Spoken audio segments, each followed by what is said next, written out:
바울의 3차 전도 여행 기간은 4년 정도 되는데 그 중에 3년을 에베소에서 보냈습니다.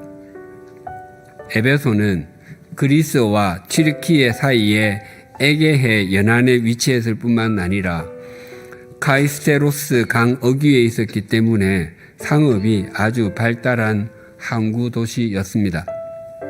게다가 세 개의 큰 도로가 뻗어 있었습니다. 그 도로를 통해서 동방과 서방 그리고 소아시아의 상품들이 에베소에서 거래가 되었습니다.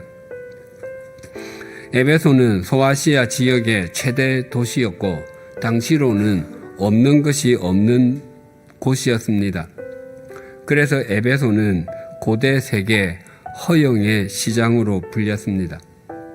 에베소에서 빼놓을 수 없는 가장 큰 자랑거리는 고대 7대 불가사의 중에 하나인 아르테미스 신전이었습니다. 그 신전의 크기는 길이가 약 130m, 너비가 약 67m, 그리고 높이가 18m였고 기둥이 127개나 있었습니다. 신전에는 풍요와 다산의 상징인 아르테미스 여신상이 있었는데 그 유방이 24개나 달려 있습니다. 당시 신전에는 수천 명의 여사제들이 있었고 그들은 신전에서 일을 볼 뿐만 아니라 남자들과 성을 팔고 사는 일을 했습니다. 사도 바울은 이런 도시인 에베소에서 3년 동안이나 사역했습니다. 후에 바울은 회당을 드나들면서 석 달 동안 하나님 나라의 일을 강론하고 담대하게 복음을 전했습니다.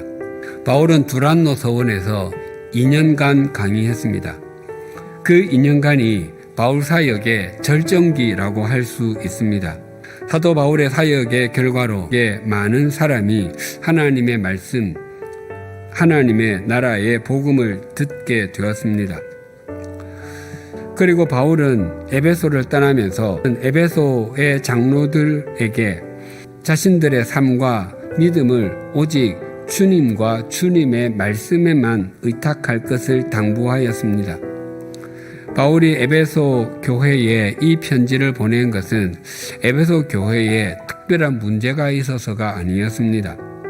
에베소서는 6장 밖에 되지 않지만 서신서의 여왕으로 불립니다. 그만큼 내용이 풍성하다는 것입니다. 에베소서는 우리의 구원을 위해서 하나님께서 어떤 일을 하셨는지를 강조합니다. 하나님께서 우리에게 하늘에 속한 신령한 복을 주시기 위해서 이 세상을 만들기도 전에 우리를 그리스도 안에서 택하시고 우리를 당신의 자녀로 삼아 주셨다고 합니다. 하나님의 그 거대함을 어떻게 필설로 형언할 수 있겠습니까? 지난달에 영국의 경제 전망 기관인 옥스퍼드 이코노믹스가 세계 1000대 도시를 발표했는데 1위는 뉴욕이고 2위는 런던, 3위는 세너제이, 산호세라고 했습니다. 아시아에서 1위는 도쿄, 세계에서는 4위, 아시아 2위는 서울, 세계에서 41위라고 했습니다. 우리 교회가 있는 서울은 21세기 아시아의 에베소와 같습니다.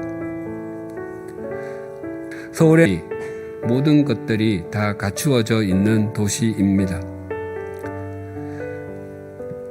그런데 이 서울이 또한 이 수도권이 거대한 허영의 시장같이 여겨집니다.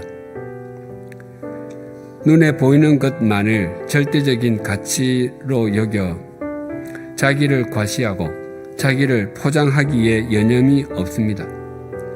허영은 참 찬란하게 보이는 것 같아도 그 실체가 없습니다. 그래서 허영을 추구하면 추구할수록 목이 마르고 허무합니다. 에베소의 그리스도인들은 허영의 시장 같은 에베소에서 자신들이 어떻게 하나님의 나라의 백성이 되었는지를 확인했고 그 나라 백성답게 살아가기 위해서 몸부림을 쳤습니다. 이제는 우리의 차례입니다.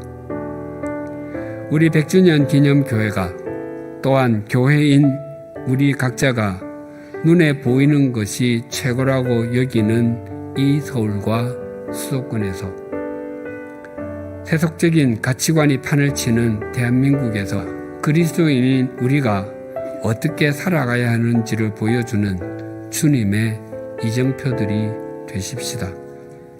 그 신실함을 살아내는 것이 우리의 힘으로는 되지 않는 것이기에 주님의 도우심을 구하기 위해 주님을 향해 창문을 활짝 여십시다.